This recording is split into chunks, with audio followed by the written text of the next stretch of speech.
오늘 하나님께서 우리에게 주시는 말씀은 느헤미야 1장 11절에서 2장 10절까지입니다. 한 절씩 교독하도록 하겠습니다. 주여 구하오니 귀를 기울이사 종의 기도와 주의 이름을 경외하기를 기뻐하는 종들의 기도를 들으시고 오늘 종이 형통하여 이 사람 앞에서 은혜를 입게 하옵소서 하였나니 그때에 내가 왕의 술관원이 되었느니라.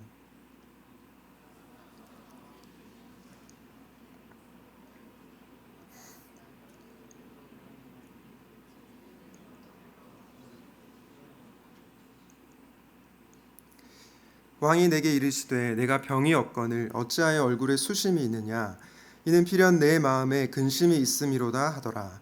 그때에 내가 크게 두려워하여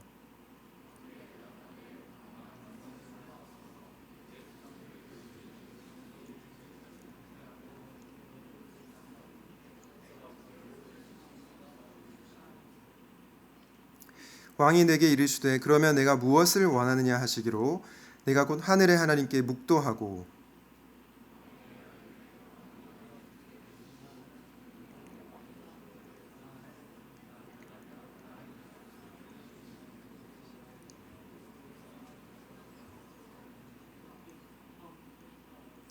그때에 왕후도 왕 곁에 앉아 있었더라. 왕이 내게 이르시되 내가 몇 날에 다녀올 길이며 어느 때에 돌아오겠느냐 하고 왕이 나를 보내기를 좋게 여기시기로 내가 기한을 정하고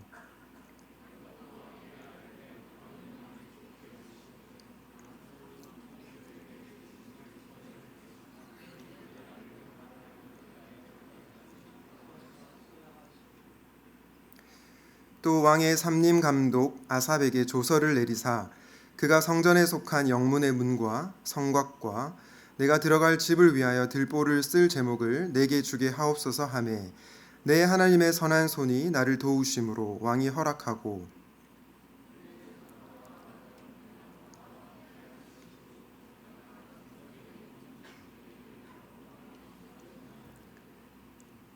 (10절) 함께 읽겠습니다. 호론 사람 산발락과 종이었던 암몬 사람 도비아가 이스라엘 자손을 흥왕하게 하려는 사람이 왔다 함을 듣고 심히 근심하더라. 아멘. 하나님의 선한 손이 나를 도우심으로 라는 제목으로 말씀을 전하도록 하겠습니다. 여러분, 성경에 보면 하나님의 귀, 하나님의 손이라는 표현이 심심찮게 등장합니다. 지난주 본문이었던 느헤미야 1장 6절에도 그런 말씀이 나왔는데요. 느헤미야가 하나님께 기도할 때 주는 귀를 기울이시며 라고 기도를 했습니다. 그리고 오늘 본문인 2장 8절에도 보면 하나님의 선한 손이 나를 도우심으로 라고 기록되어 있습니다. 여러분, 하나님이 귀가 있습니까? 하나님이 손이 있으십니까? 하나님은 영이시기 때문에 눈으로 보이는 귀가 있는 것이 아닙니다. 그리고 손이 있지 않습니다. 그런데 왜 성경은 이런 표현을 쓰는 것입니까? 그 이유는 바로 하나님의 속성을 인간이 이해하기 쉽게 표현하는 것입니다. 그렇다면 성경에 하나님의 손이라고 할 때 이것은 무엇을 의미할까요?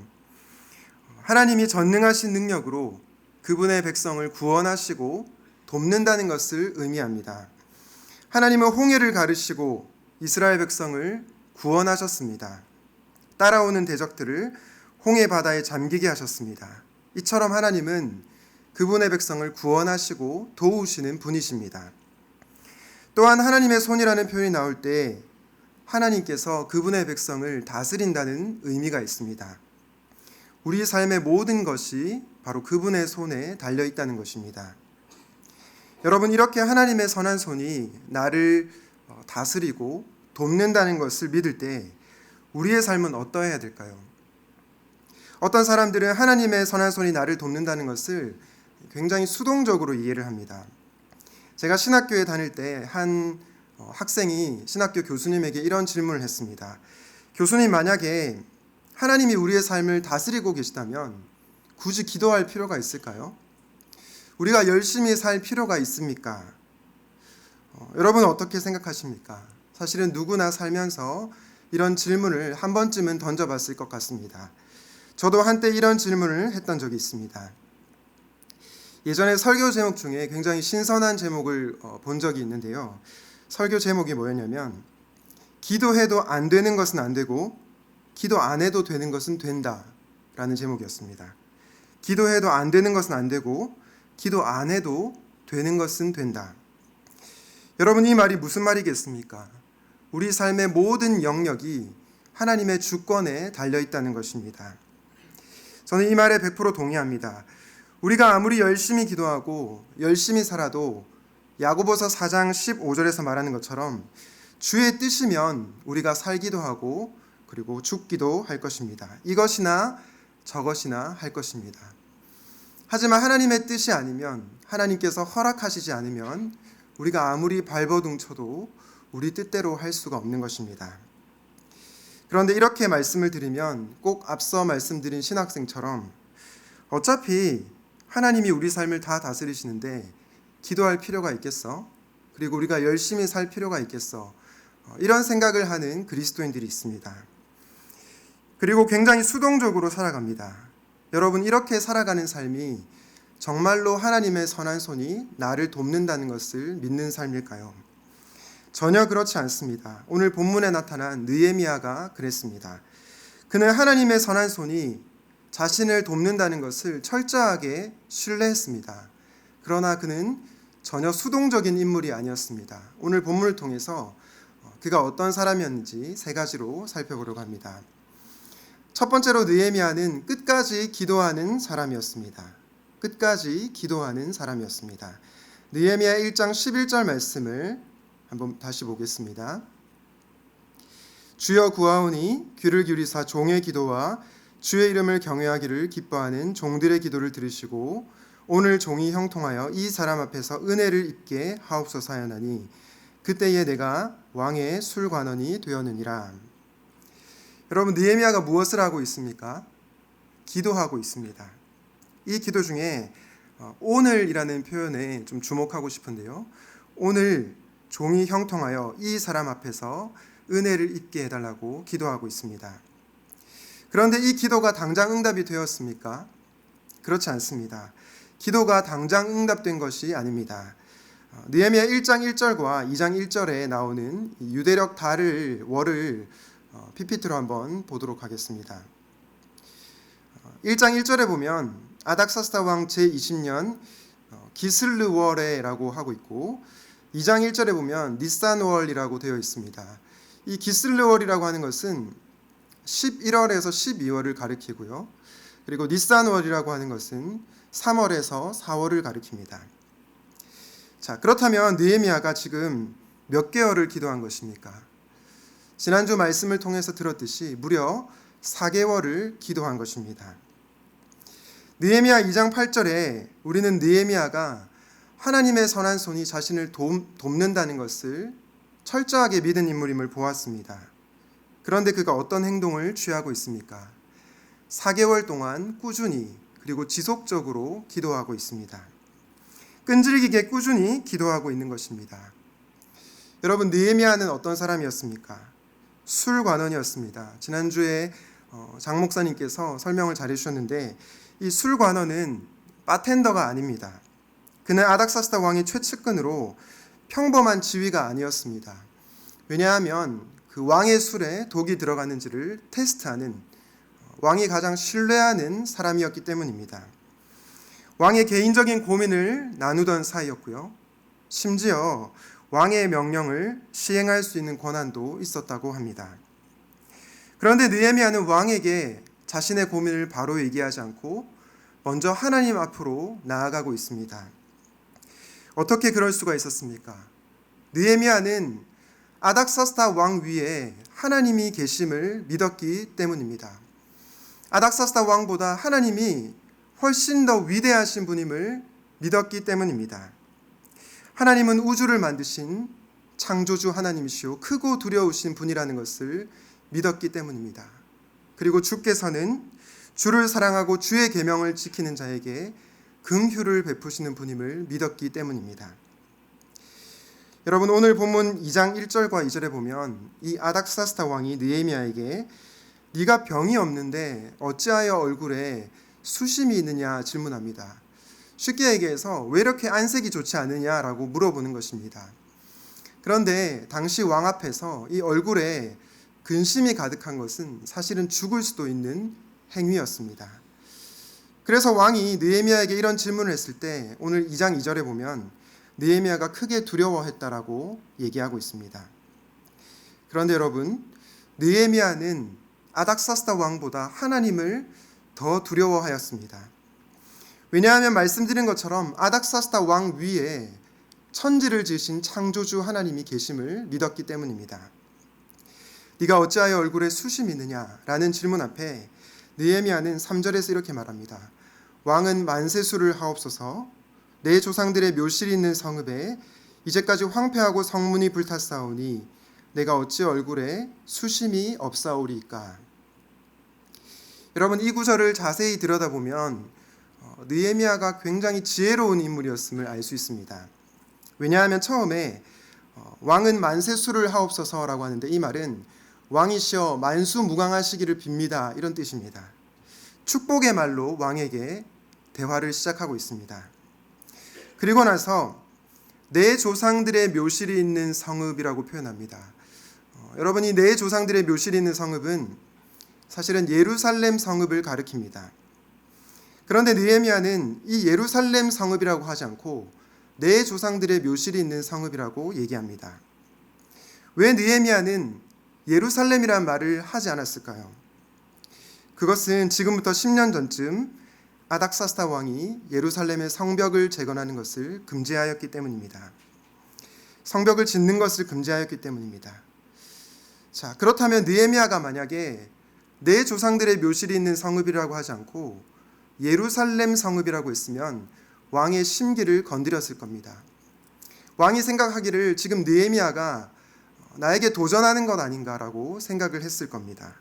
그리고 굉장히 화가 나서 느헤미야를 되게 강하게 처리했을지 모르겠습니다.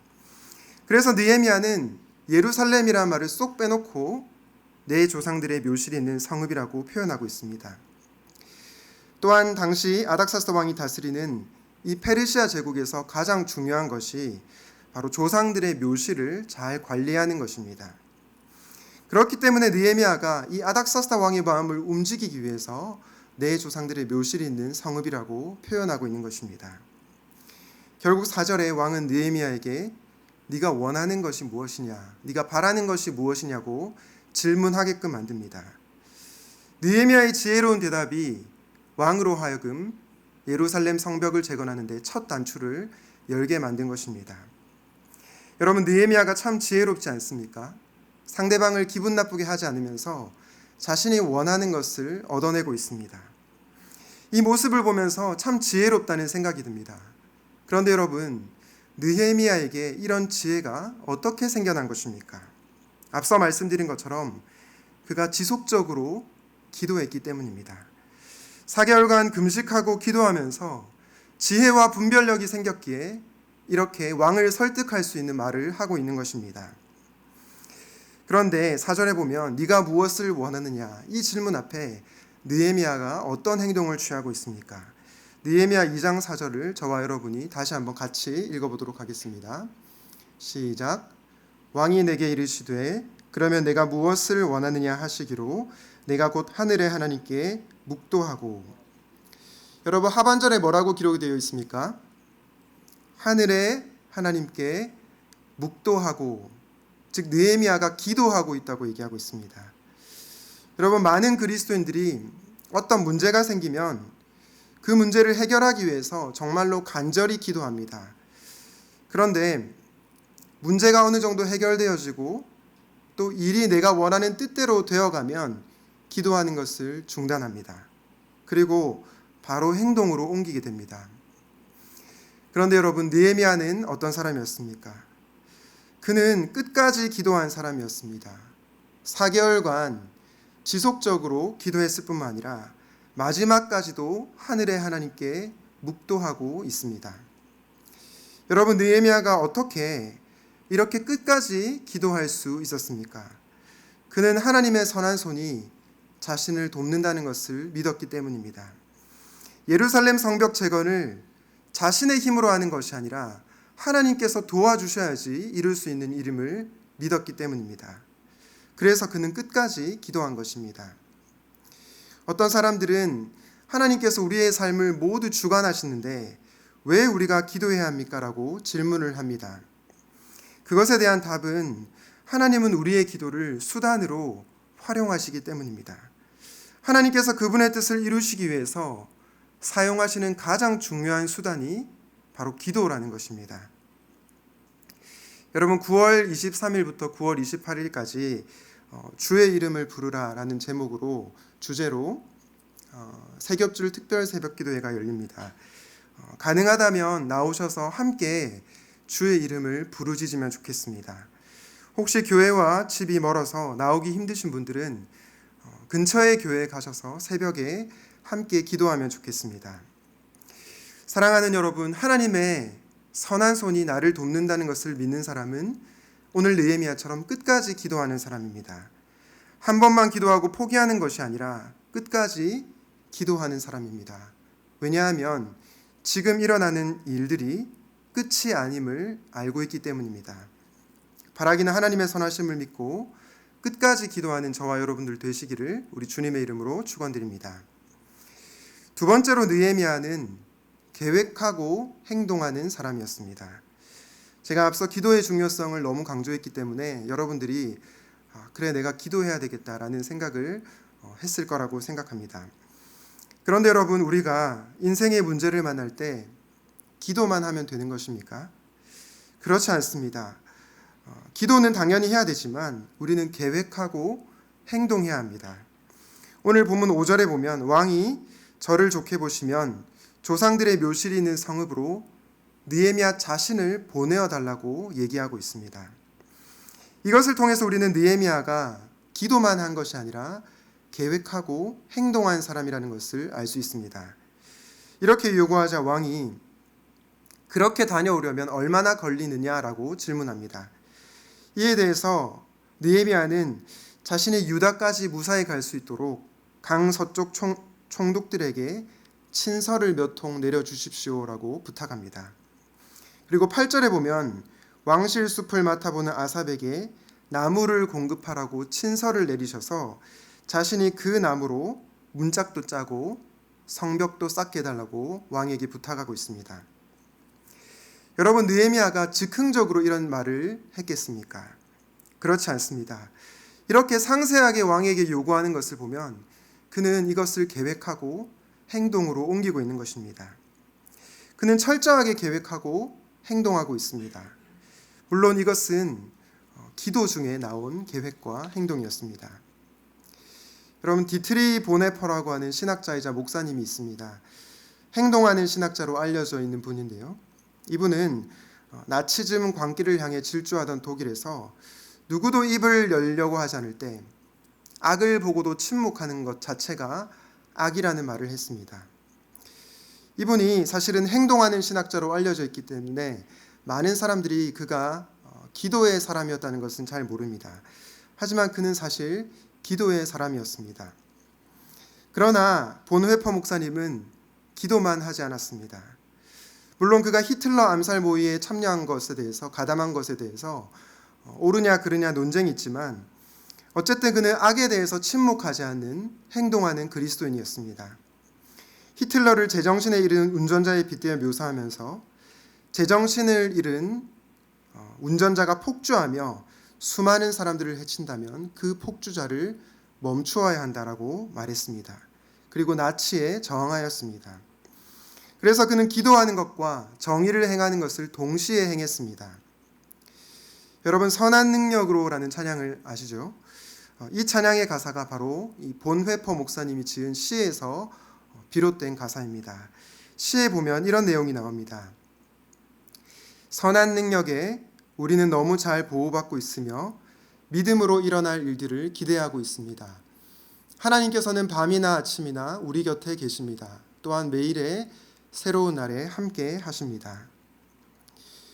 여러분, 이 시를 들었을 때 어떤 생각이 드십니까? 저는 보네퍼 목사님이 하나님의 선한 손이 자신을 돕는다는 것을 철저하게 믿은 분이라는 것을 알게 되었습니다. 그가 정의를 위해서 행동하고 살 수 있었던 이유가 바로 하나님의 선한 능력과 다스리심을 믿었기 때문입니다. 흔히 하나님의 도우심을 구하는 삶을 굉장히 수동적으로 이해하는 사람들이 있습니다. 하지만 그렇지 않습니다. 하나님의 선하심을 믿는 자들은 기도하며 계획하고 행동하게 되어 있습니다. 물론 이 행위는 자신의 열심으로 하는 행위가 아니라 하나님의 영에 사로잡혀 하는 행동입니다. 최근에 후배 목사에게서 전화가 와서 진로에 대한 고민을 나누었습니다. A라는 결정을 본인이 하고 싶은데 그것이 하나님의 뜻인지 아니면 자신의 뜻인지 헷갈린다는 것이었습니다. 그렇게 고민하고 있는 후배에게 제가 너가 계획한 대로 행동하라고 조언을 했습니다. 여러분, 사실 누군가에게 이렇게 해라 저렇게 해라 라고 조언을 하는 것은 굉장히 쉬운 일이 아닙니다. 왜냐하면 그 말에 저도 책임을 져야 되고요. 또 잘못 판단할 수도 있기 때문입니다. 그런데 제가 그 친구에게 계획하고 또 계획한 대로 행동하라고 얘기를 했던 이유는 그 후배 목사가 정말 기도하는 사람임을 알았기 때문입니다. 하나님께서 분명히 부르시고 계시는데 머뭇거리는 것 같아서 제가 계획하고 계획한 대로 행동하라고 그렇게 조언을 했습니다. 하나님의 선한 손이 나를 돕는다는 것을 믿는 사람은 계획하고 행동합니다. 왜냐하면 하나님께서 우리가 그분의 사역에 동참하기를 원하시기 때문입니다. 그분은 혼자서도 일을 하실 수 있는 분이시지만 우리를 사용하기 원하십니다. 또한 그분은 움직이는 자와 함께 움직이십니다.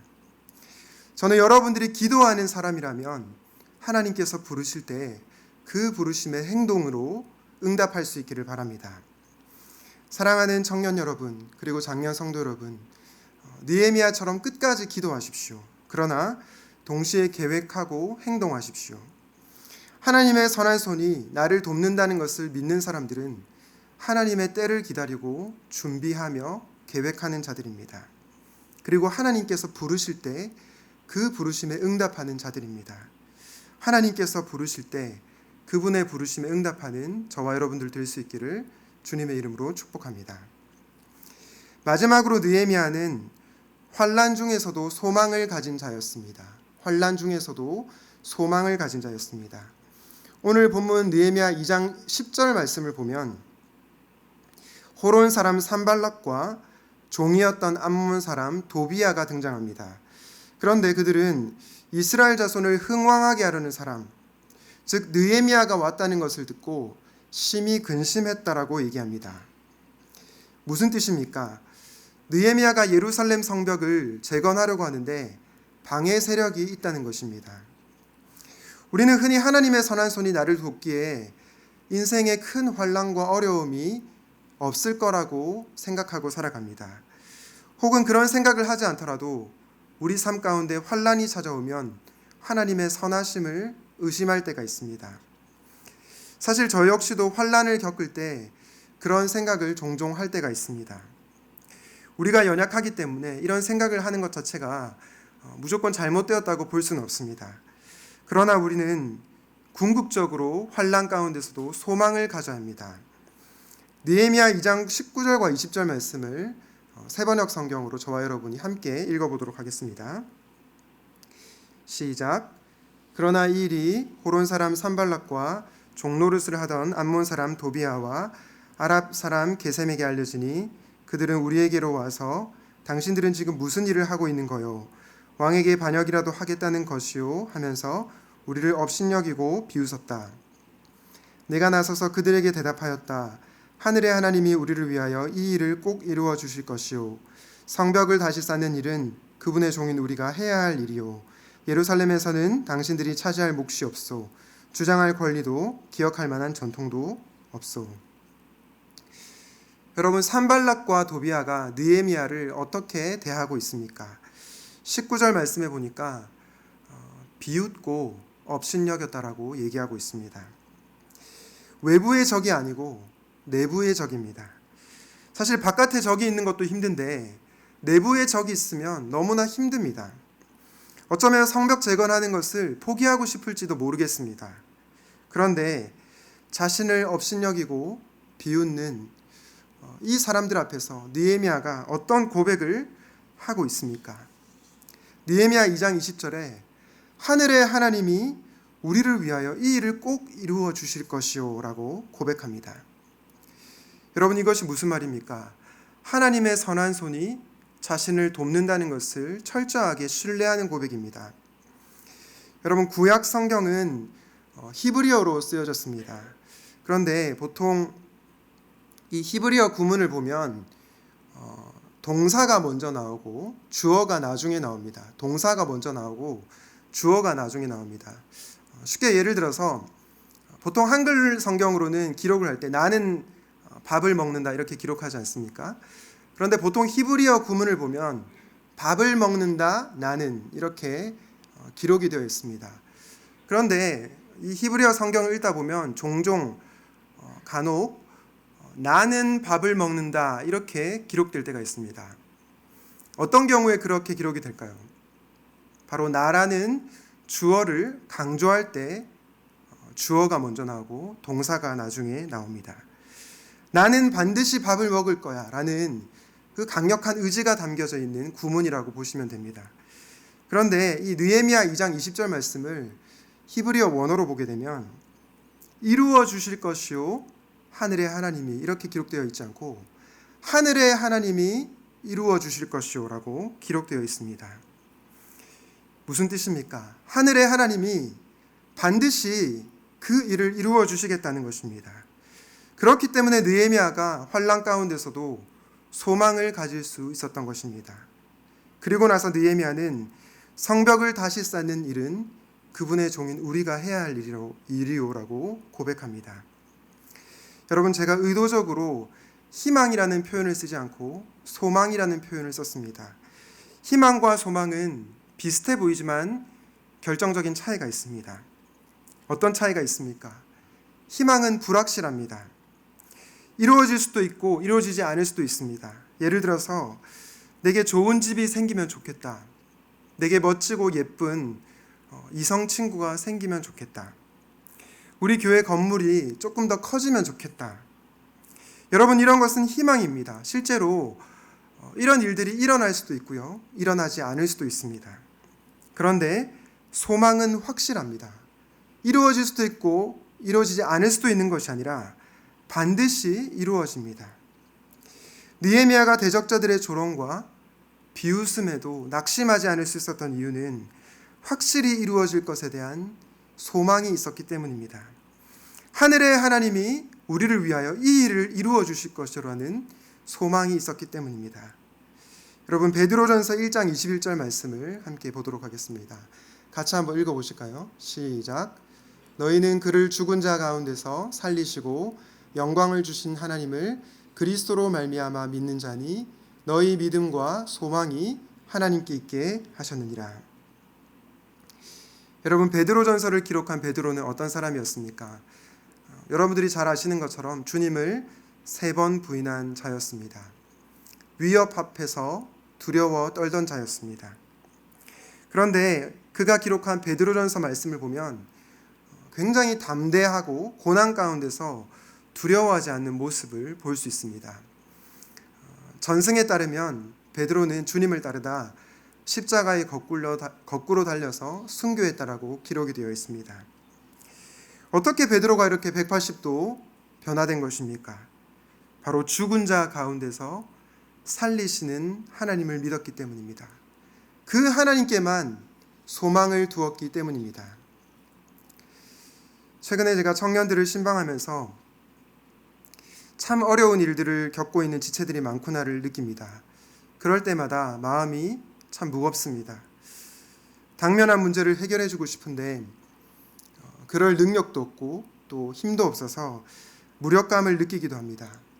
그리고 설교 말씀을 준비하면서 도대체 예수 믿는 것이 무엇인지 그런 고민이 요즘에 많이 드는 것 같습니다. 그러다가 오늘 말씀을 묵상하고 설교 준비를 하면서 결국 우리가 소망을 두어야 할 분이 하나님이시구나를 다시 한번 확인하게 되었습니다. 여러분, 우리가 믿는 하나님은 어떤 분이십니까? 죽은 자를 살리시는 하나님이십니다. 그분이 그리스도와 함께 우리를 살리셨습니다. 예전에 담임 목사님께서 설교 중에 이 세상은 우리를 죽일 수는 있어도 살릴 수는 없다고 말씀하셨습니다. 그리고 복음은 세상이 할 수 없는 우리를 살리는 능력이 있다고 말씀하셨습니다. 그 말씀이 제게 참 와닿았습니다. 저는 여러분들이 정말로 죽은 자를 살리시는 그 하나님을 믿고 그 하나님께만 소망을 둘 수 있기를 바랍니다. 준비하던 시험이 잘 되지 않을 때, 그리고 경제적인 어려움으로 고난을 당하고 있을 때, 질병으로 고통을 당하고 있을 때, 이 세상은 우리를 향해 비웃고 조롱합니다. 이런 일을 계속 겪다 보면 우리 인생이 마치 끝난 것처럼 여겨지기도 합니다. 심지어 교회 안에서도 이렇게 생각하는 사람들이 있습니다. 성공하고 일이 잘 풀리면 참된 그리스도인이고, 실패하고 우리 인생에 뭔가 어려움이 생기면 부족한 그리스도인이라고 생각합니다. 그러나 여러분, 이런 생각은 결코 성경적인 생각이 아닙니다. 우리가 실패하는 그 순간에도 하나님은 선한 손으로 우리를 붙들고 계십니다. 말할 수 없는 극심한 고난 가운데서도 하나님은 우리에게 너는 나의 자녀다, 두려워하지 말아라 라고 말씀하고 계십니다. 그분은 좌절과 절망 가운데 있는 우리를 살려내시는 하나님이십니다. 눈물과 한숨을 찬송과 감사로 바꾸시는 분이십니다. 그리고 우리를 다시 사명의 자리로 인도하시는 분이십니다. 먼저 그의 나라와 의를 구하고 그 모든 것을 더하여 주시는 하나님을 신뢰하라고 말씀하시는 분이십니다. 저는 여러분들이 정말로 이 하나님께만 소망을 두면 좋겠습니다. 사랑하는 샘물교회 청년 여러분, 그리고 장년 성도 여러분, 하나님의 선한 손이 나를 도우심을 믿고 계십니까? 그렇다면 끝까지 기도하십시오. 계획하고 행동하십시오. 환난 중에도 하나님께만 소망을 두십시오. 하나님의 선한 손이 지금도 우리를 붙들고 계십니다. 이 믿음으로 이번 한 주도 힘차게 살아가시기를 우리 주님의 이름으로 축원드립니다. 오늘 말씀을 기억하면서 함께 선한 능력으로 찬양하도록 하겠습니다.